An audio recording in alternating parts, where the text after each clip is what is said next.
Hello everyone, in this video I'm going to demonstrate how you can create additional chart window inside your main chart window.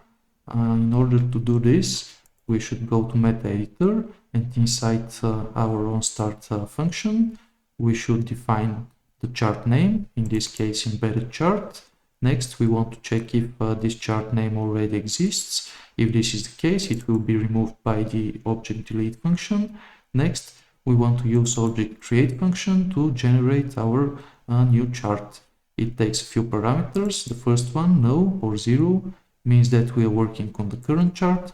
Next we have to pass the name of the chart.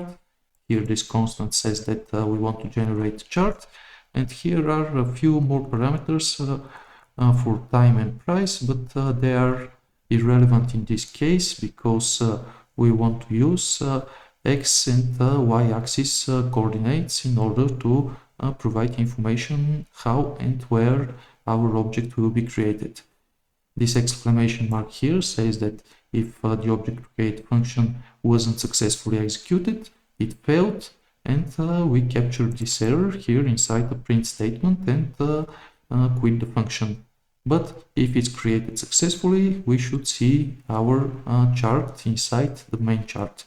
And down below are defined different properties of this chart. For example, I want to place it in the upper left corner with a width of 500 and a height of 300. It will be with a border of color blue, and I want it to work with the USD symbol at 15 minutes time frame. If I compile this one, and if I go back to MetaTrader, let me first remove this one.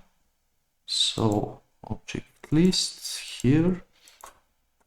Okay, so we have our main chart, and if I find this script here and double click on it, you can see that now we have this window inside the main chart. It's 15 minutes Euro USD.